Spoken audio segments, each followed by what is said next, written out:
Hello and welcome back to Panzer Corps 2. Today we'll look at Commander's strengths and weaknesses, his traits. This is one of the new and very exciting features of Panzer Corps 2 compared to Panzer Corps 1. So let's start at the top here. You can give yourself a name. I could call myself my real name. I could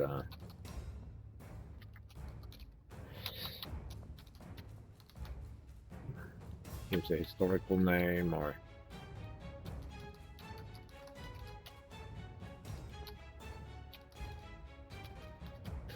I can be Maximilian of the Eagles Nest. Then you can pick a suitable photo. I'm pretty sure the photos are moddable, so you can add more photos if you're interested in that sort of thing. On the left here we have our strengths. Those give you a concrete bonus to some aspect of the game. And you have the weaknesses over on the right, which generally hamper you in some often horrible way. So the strengths are perhaps more focused than the weaknesses. The weaknesses are more universal and usually more punishing. So you use positive trait points to buy these, and you get, you can see here, Infantry General is 2 slots. Inept Logistics is -2, so it frees up. So if I pick Inept Logistics, I get suddenly 12 points left. And of course, if you remember from the last video, I used the advanced settings menu to increase my trait points from the default 2 to the maximum 10. Those could go from 0 to 10, remember? So that's not important right now. Today we will talk about the different traits, both the positive and the negative ones, and which one work best together. So let's start at the top. Infantry and Panzer General, they do the same. They make these units cost less slots, and your core slots will be what limits how big and powerful your core army can grow. So anything that shaves off some percentage there is good. So both of these are good. And a typical infantry unit at the start of the game costs only 1 point, which is then cut to 2. So for every infantry unit you buy, you save 1 point. But there is more to it than that. Of course, later in the war, infantry units cost more, and you may also want to stick half tracks on them. That increases the slot cost. So a 1943 engineer with a half track, if I remember correctly, is 6 slots base. And of course, you may want to overstrengthen your unit. Maximum overstrength doubles the number of slots that any unit uses. So if you want that 43 engineer to be strength 20 instead of strength 15, you have to pay double. And 5 plus 1 for the half track, 6 times 2, that's 12. So shaving off 25% of that starts to accumulate. And I find myself playing with quite a few infantry units in Panzer Corps 2, because there is a lot of close terrain, forests, cities, mountains, hills, that sort of thing, where tanks just don't work as well as they used to. You sort of have to have infantry to fight effectively in those kinds of terrain. So I usually have more infantry units than I do tank units, even in mid-late game. I don't find that I don't need as many tanks. I need good tanks, but I need more infantry. Yeah, so it's a very solid pick. Panzer General, exactly the same, but for tanks, not infantry, and tanks only, not recon cars or recon tanks. And not anti-tank guns, even if they look a lot like tanks. Only the tanks get this discount. So I said I have less tanks, but I like to have good tanks. And of course, the late war tanks are extremely expensive. I think the first Panther and the first Tiger is like 7 slot space, and you might definitely want to overstrengthen those. So suddenly you are running 5 tanks that each cost 10 slots. And if you can shave 2-3 slots of each of those tanks, that is maybe 2 extra tanks that you can have. Or you can have the same number of tanks, but you have more slots for support units. So if I had to pick one before the other, I would start with Panzer General, but then I would also want to take Infantry General, because these two complement each other. One of them gives you sort of a little boost that isn't so noticeable, but taking both really starts working in your favor. Industry connections gives you 15 or 20 random prototypes, and by random prototypes they mean strength points, and you don't get infantry prototypes as far as I know. I've never seen that. So you get prototypes of tanks and planes and artillery and that sort of thing. And the way it works is the game looks into the equipment file and checks if there is any equipment available in the future. I think 6 months into the future, and then it makes a little pool of those units and randomly draws one of them, and then it either gives you 15 or 20 strength points. And since this is non-infantry, you can 10 strength points. That is one unit without overstrength.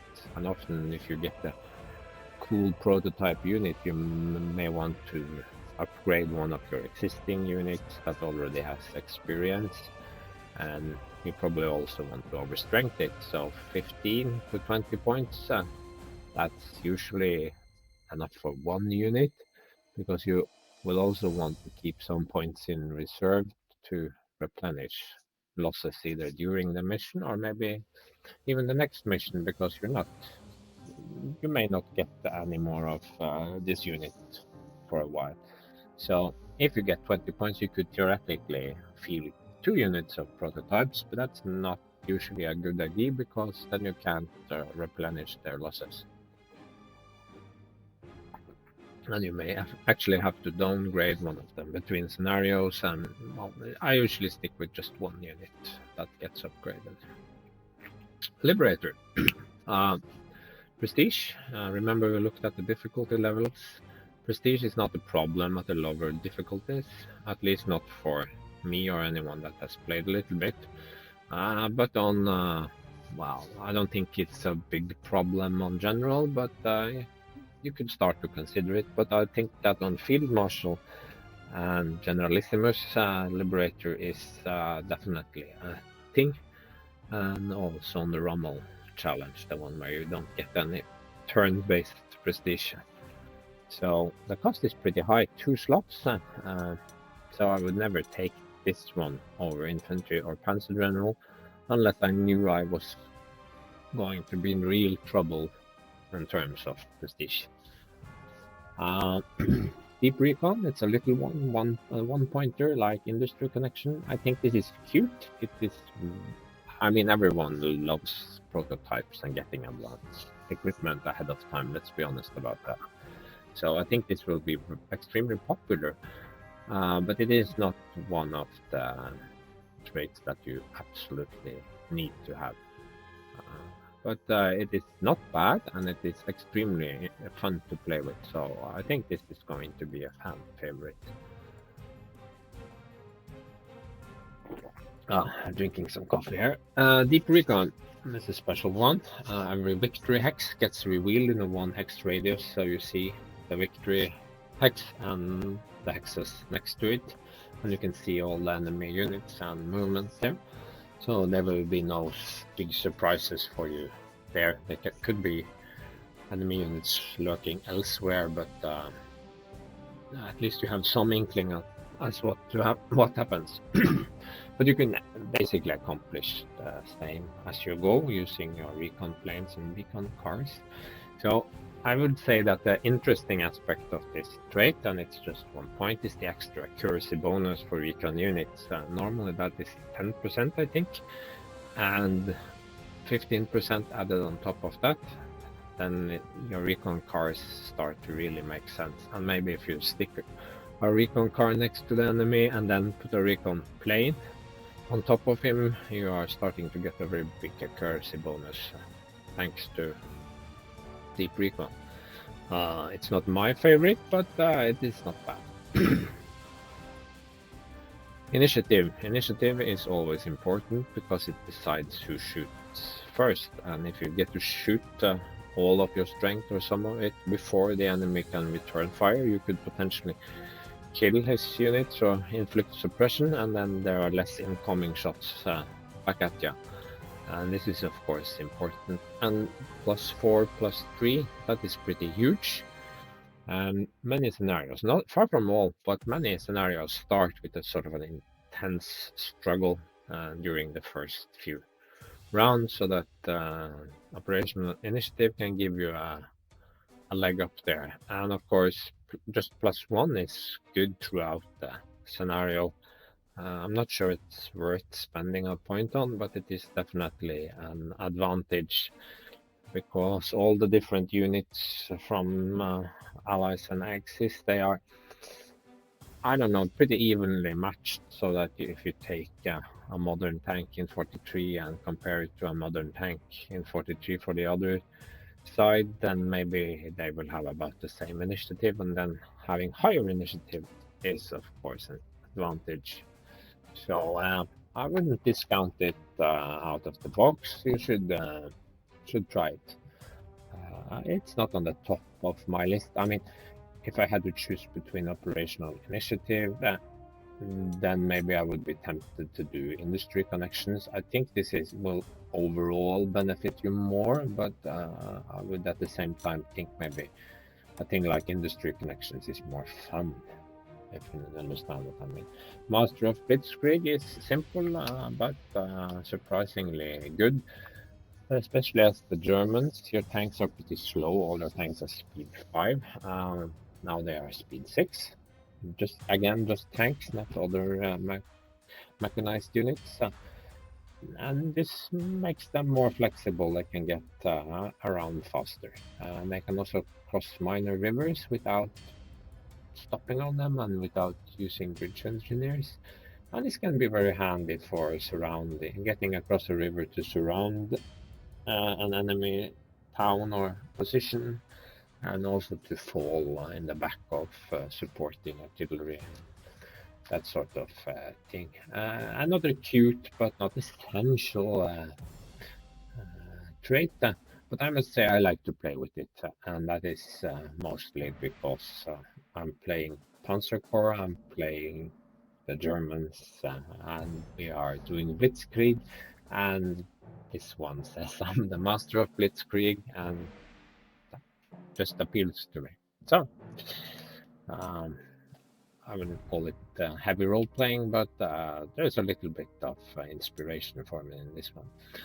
Battle Academy, you get experience. You can have up to 5 experience stars. Each star gives you +8% accuracy and reduces enemy accuracy by 3%,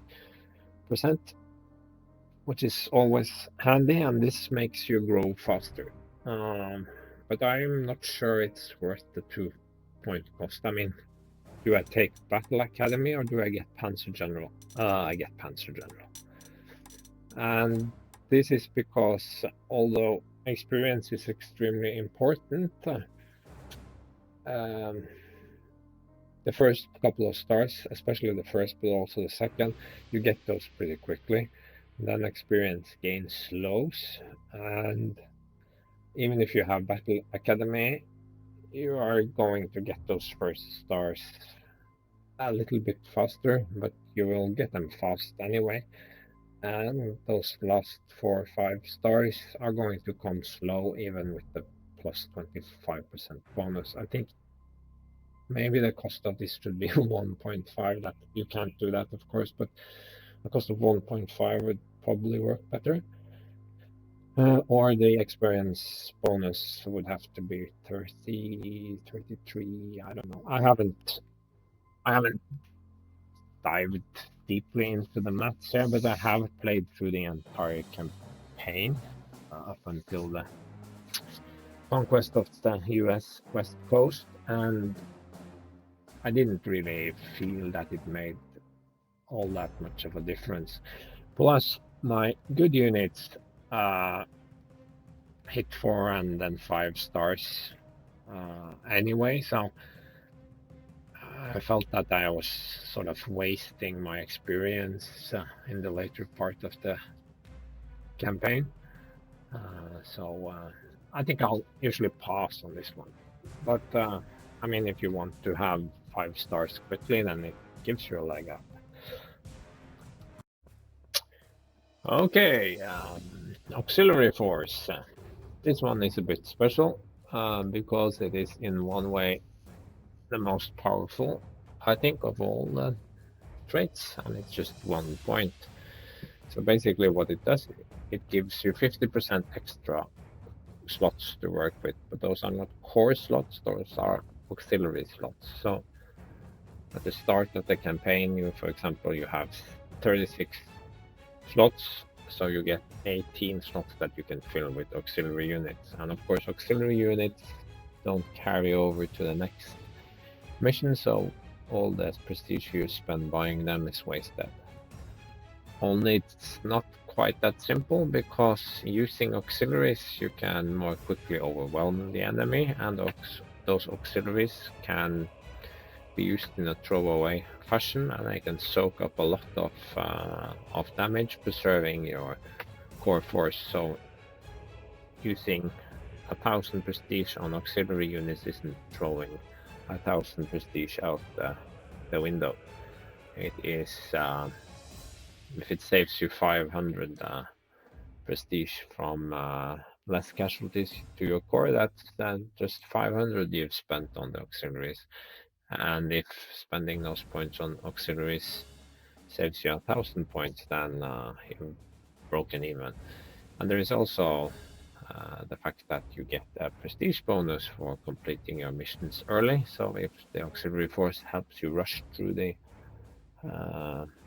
enemy troops and complete the scenario quickly, then it's of course very great.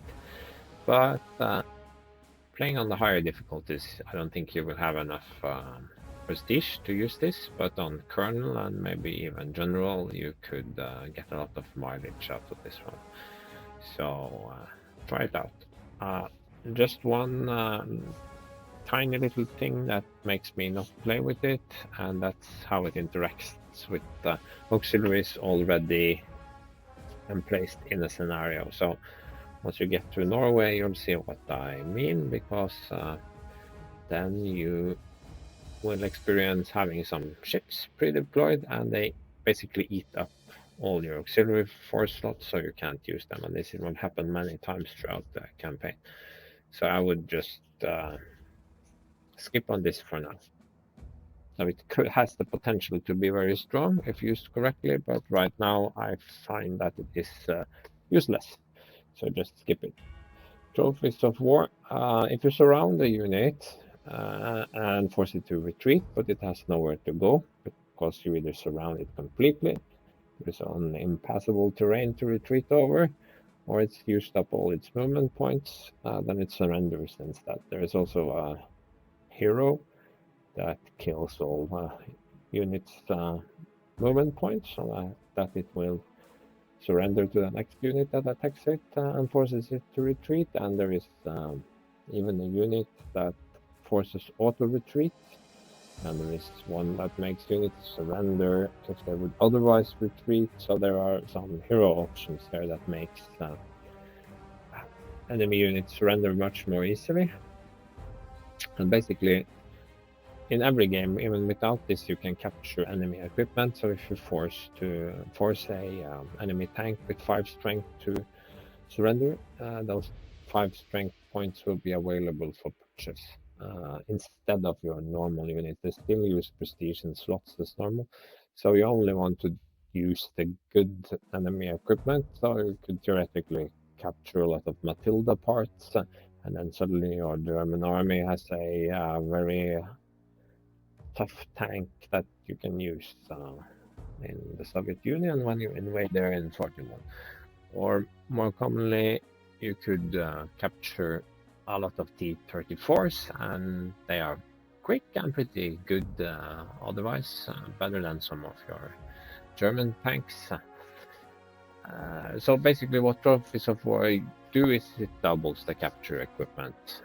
They make capturing equipment go from sort of an odd happening where you never have enough strength points to actually field a complete unit to something you could actually play around, trying to surround, trying to make things surrender. There is also prestige kickback for capturing enemy equipment like this, and this makes the prestige kickback relatively large, twice as big. So if you are going to try and force things to surrender, then this is for you. The combination of Liberator and Trophies of War can generate a lot of prestige in total, so you might want to look at one of them or both when playing on the highest difficulty levels.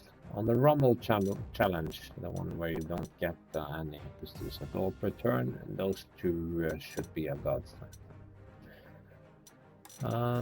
Deadly Grasp, Encirclement.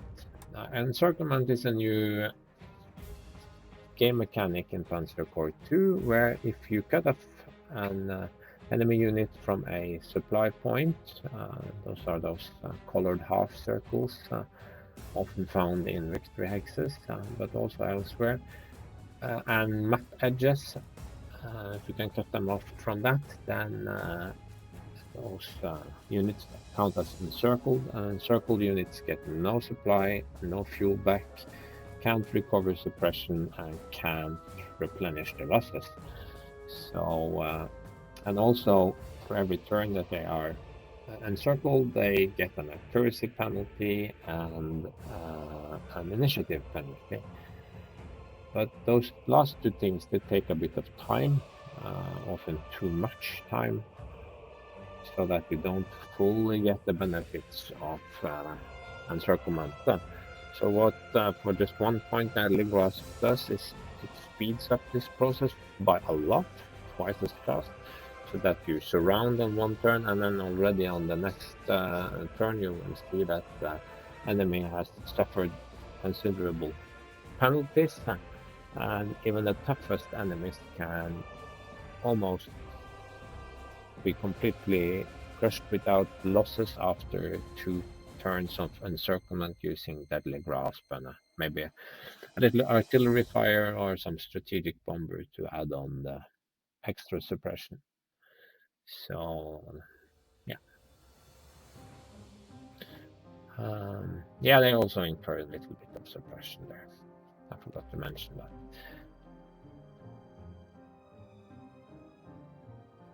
Yes, flexible command. You can split your units in Panzer Corps 2, so you can take a 10 strength tank and make it 2 5 strength tanks. And even should one of them die, the other part remains. So, but splitting a unit costs 1 extra slot. So either you have to reserve some slots for splitting, or you have to take this one. So splitting is mostly not needed, mostly just cute, but if you have flexible command, you can do things like split your recon cars and recon planes. That actually saves you a few slots, because you get the accuracy bonus and you get the spotting, even if the units are split, so that's pretty neat. It also helps a lot with encirclement, and if you have taken this one, perimeter control, you can use flexible to command to more easily get through enemy zone of control. So I would say that if you are going to make a play style out of Trophies of War, you might consider both flexible command and perimeter control. Those mesh together really well.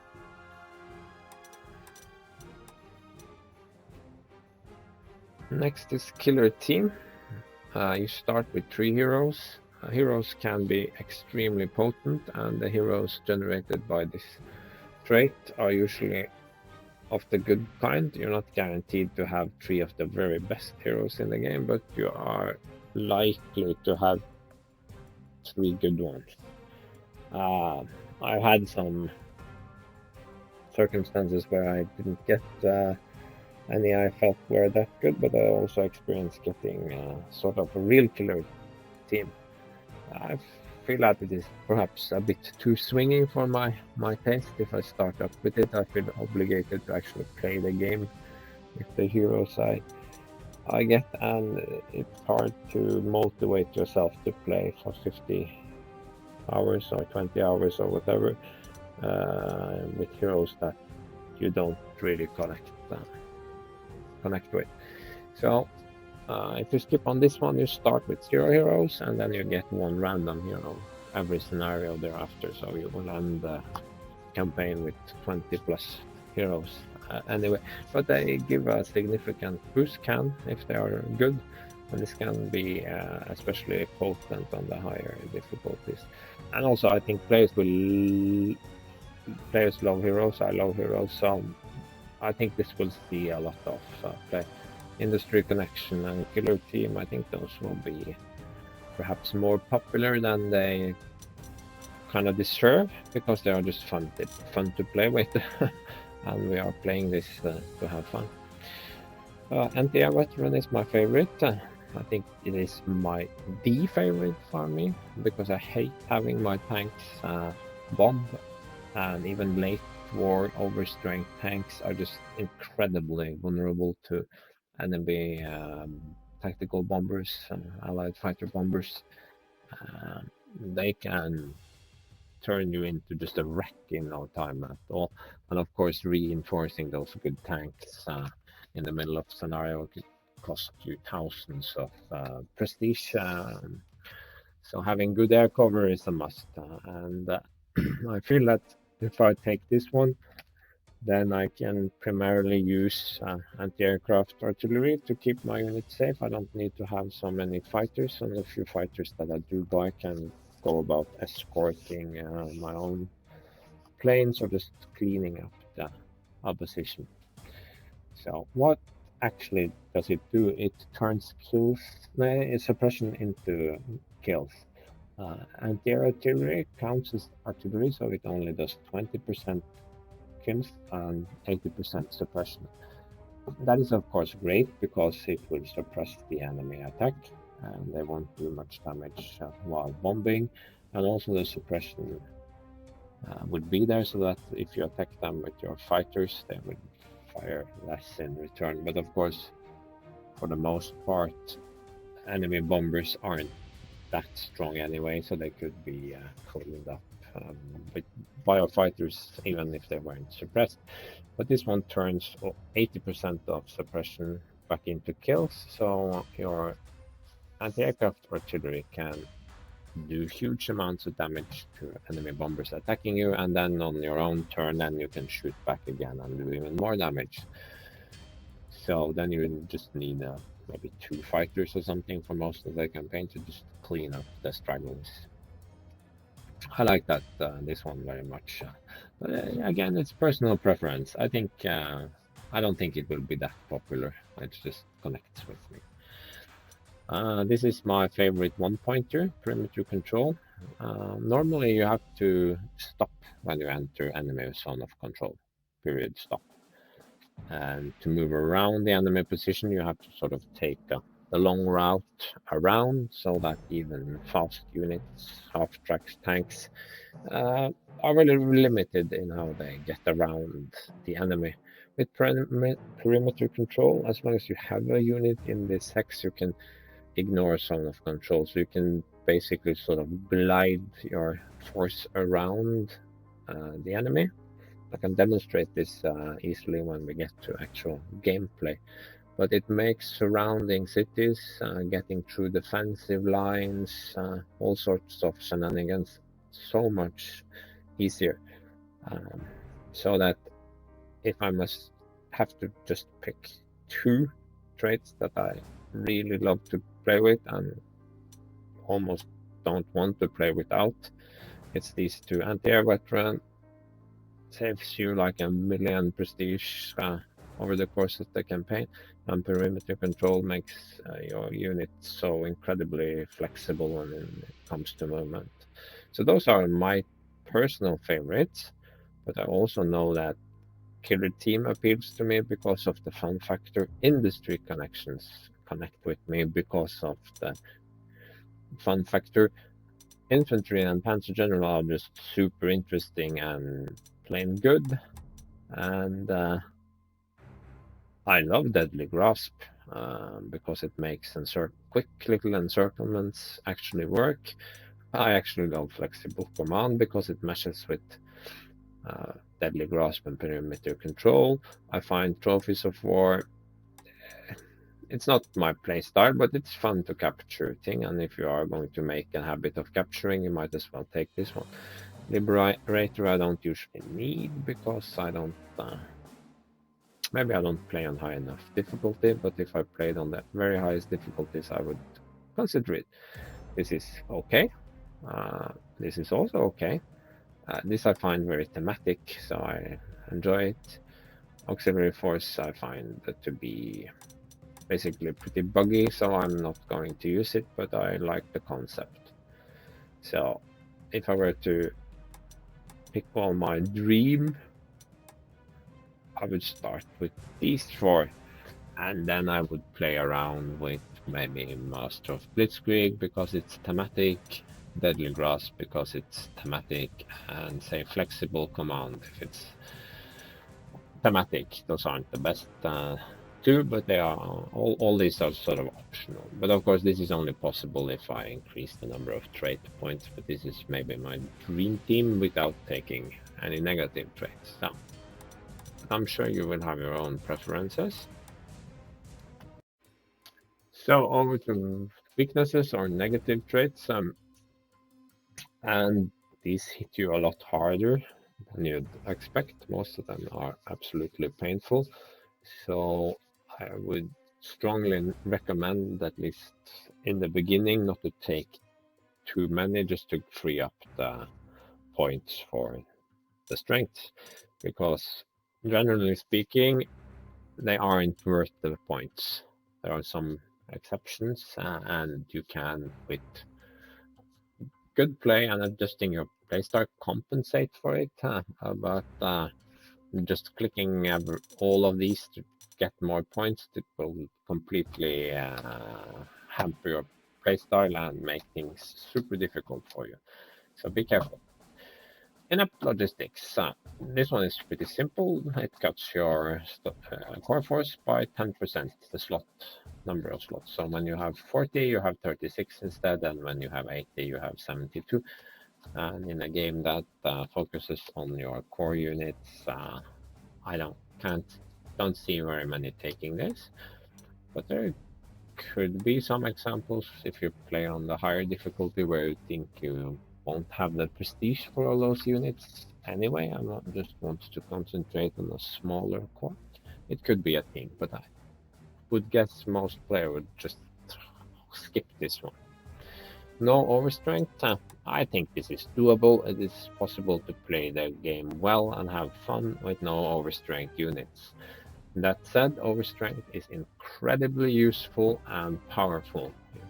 Focus so much combat power into just a small group of units. There are only so many hexes on the map anyway, and you can make overwhelming attacks and you can make impenetrable defense, and those units get experience faster, and there are so many benefits to our strength.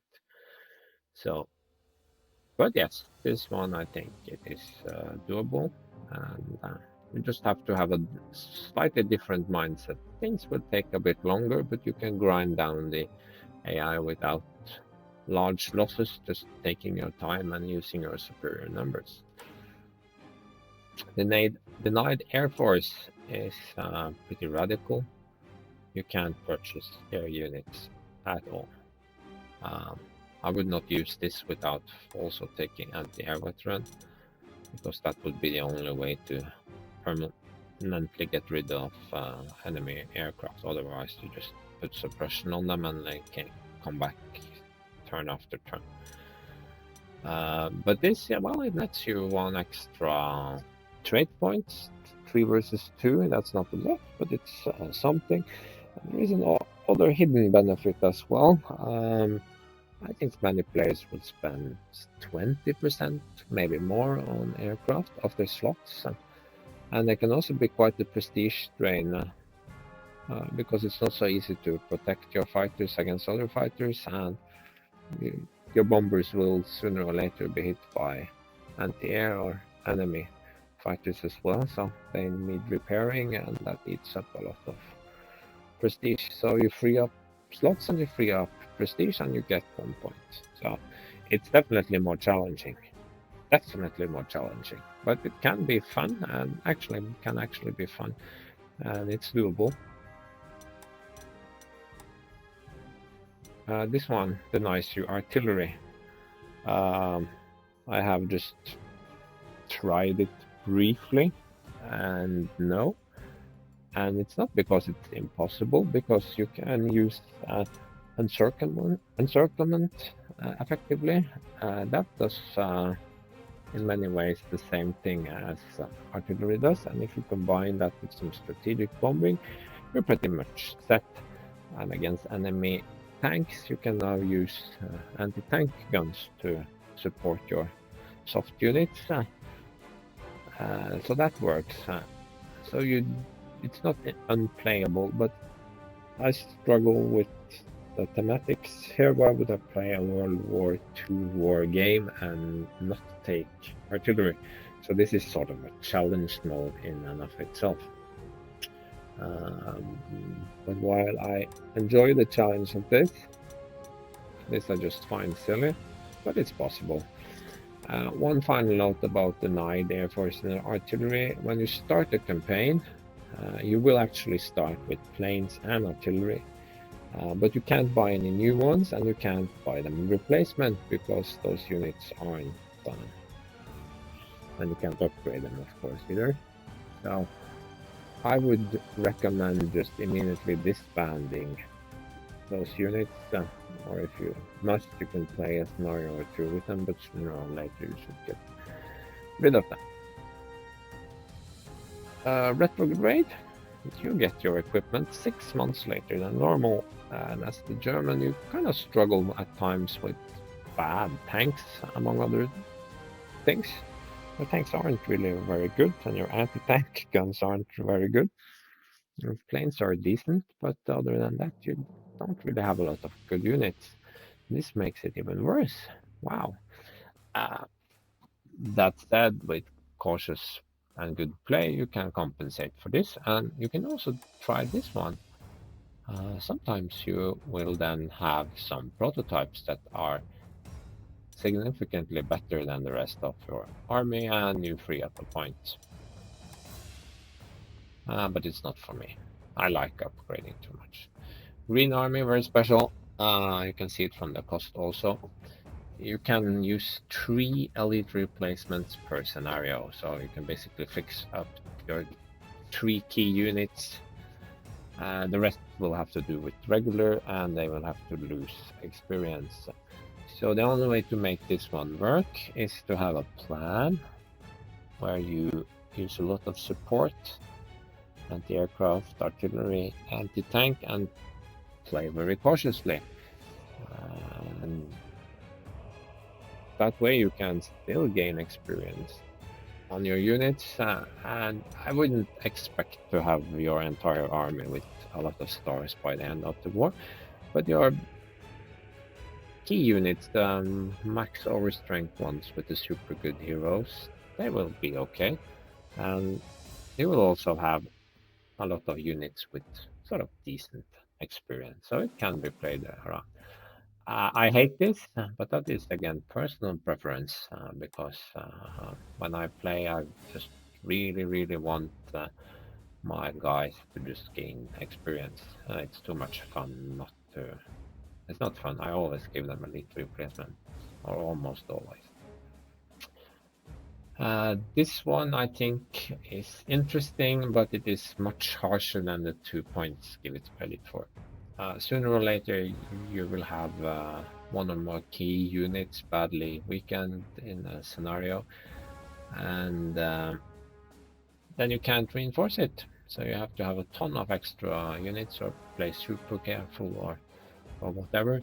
And I challenge you to play one of the scenarios with a lot of city fighting using this one. Try taking Stalingrad on a higher difficulty and have delayed reinforcements. That will be fun because 1/3 through the scenario your infantry is going to be half dead, and then you realize that this just isn't going to work. So that said, there are ways to work around this. You could use auxiliary force, for example. And you could just generally, for the infantry part, if you also have infantry general, you could just spam a lot of cheap infantry, or this one. But of course, this just gives you 2 points, so where is the benefit here? So I would never take delayed reinforcements. I've played quite a few scenarios with it, so I can say that it is harsh and not fun at all, in my opinion. So I would hard pass for me there for just 2 points. Poor maintenance. This one is actually okay, and it's very thematic for the Germans. All your non-infantry units have a 10% chance of losing their attack, and every unit has a 20% chance of losing 1 movement point. And of course, on paper that doesn't sound too bad, but I can tell you it will be a day to remember when your key units just lose their attacks several turns in a row. This will create rage and table flipping and monitor throwing and so forth. So expect it to hurt at the wrong moment, but yeah, I do enjoy playing with it because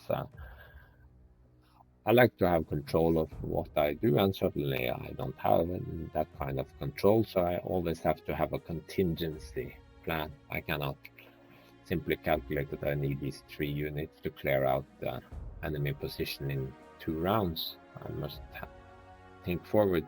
What if one of those units, what if my artillery can't fire this turn? What do I do then? Then I have a backup plan of encirclement, for example. So, but without planning like that, this will just frustrate you, and chaotic fire. Every time you shoot, use 2 ammo, and most units have maybe 4, 5, 6 ammunition. So that's not a problem if they are going to shoot once. But if they are also going to be attacked, or if they are supporting units, then they will run out of ammunition. And of course, having your tanks overrun stuff will eat their ammo really quickly. So if you do 3 attacks with the tank, then it's out of ammo.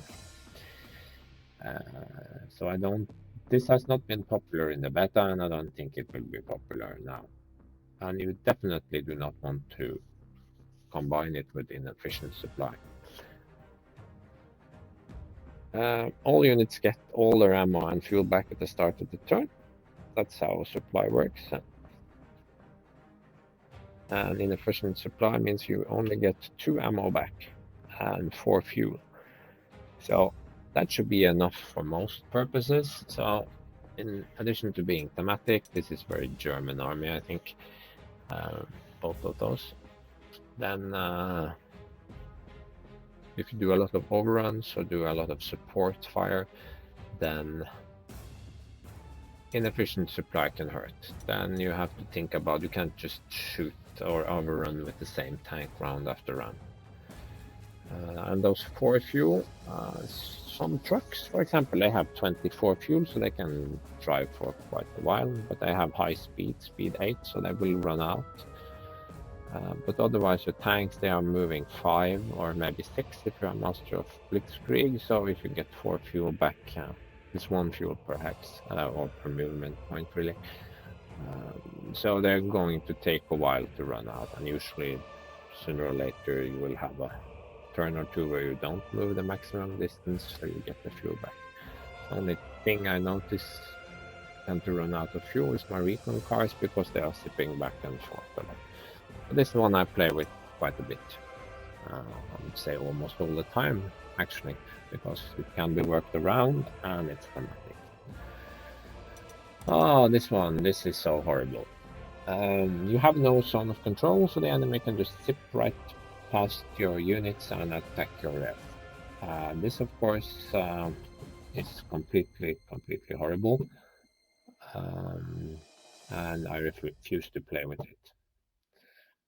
That said, there are some ways to work around it. I mean, you could maybe do no overstrength for ground control, and that would give you 3 and 2, 5, which is enough for infantry, panzer general, and auxiliary force. If you also use one of your starting 2 traits to do flexible command, well, forget this one isn't important. It was just to indicate that you will probably want to have as many units as possible. So this isn't needed, but I think if you really must do poor ground control, then I think no overstrength, they work together relatively well. So here I have a ton of units, and I can even use flexible command on my auxiliary force to split them up and plug all the gaps, so at the very least they has to kill these units to get through my lines. So if you think creatively, you can work around most of these negative traits. I'm just saying that for me, this is a no-go. But I'm sure some of you will find good playstyles that will work fine for you. Bad luck, 1 point. Combat results can never be better than predicted, so no. If you assume random, assume 50% on the randomness slider. Combat isn't that swingy, but it is swingy, so over the course of a scenario or an entire campaign, you make how many attacks? Thousands and thousands of attacks, and every single time you will on average do a little less damage. And this is of course horrible. You will miss out on so much damage, and it always feels like you need 1 more unit to attack than you would if you didn't have bad luck, which is pretty much the case.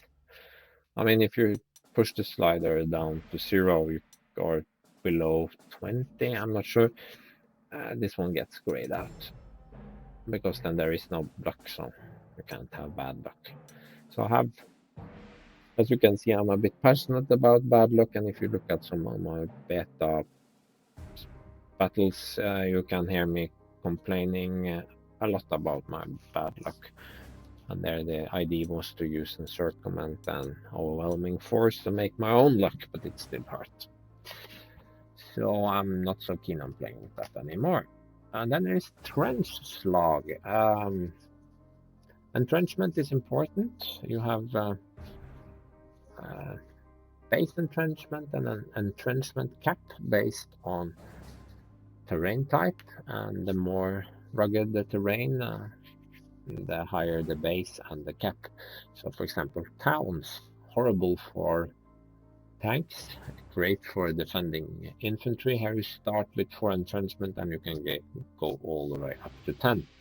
So just by moving into a town, you have 4 entrenchment that can't be removed, and you can then quickly dig in more and get all the way up to 10. And one of the things taking hexes with close, you can entrench in the open also, but it's slow and weak, and you can completely remove it. So every time you attack a hex where there is a defender with entrenchment, you destroy 1 point of entrenchment, unless you're heavy artillery or a strategic bomber with a trait that does extra entrenchment damage, but every unit does 1 entrenchment damage, removes 1 level of entrenchment. But what trench slog does is take away that 1 point, so 1 minus 1 is 0, so most units will do 0 damage to entrenchment. And even your heavy artillery and your strategic bombers will do only a little bit of damage. And this means you have to have some other means of taking close terrain, and then encirclement becomes much more important, and engineers, because they ignore some of the defenders' entrenchment, those 2 things become key. You can't just take cities anymore, you have to surround them, you have to starve and bomb and shell the defenders, and then you have to bring up your engineers as support to take it out. Or you can just bring in one of the good heroes that ignores entrenchment or whatever. So this is, in some ways, it makes the game extremely hard because there's a lot of close terrain, but if you know what you're doing, you can actually get around it. So I don't play with it much, but I think with a little practice you might find that those 2 points are well worth it, or that 2 points is a good compensation for this. Slow modernization, I like this one. I like these 3. What it does is it limits you to upgrading just 3 units per scenario. So even if new technology becomes available, you can't immediately upgrade everything. And this is a good thing because it forces you to play with a mix of units, even if you have the prestige to upgrade. So I've played quite a bit with many strange pieces of equipment because I couldn't fully upgrade. So I had a mix of Stugs and some old anti-tank guns, and I had a mix of artillery and some older planes, and my tanks, instead of always being of the most modern type, were sort of a mix of everything. So that's cool. Unfortunately, and as you can see, transports, trucks, half-tracks, and overstrength don't count. So you can do that in addition to upgrading units. But the real problem begins around 1943. Then suddenly all the infantry gets replaced with 43 infantry.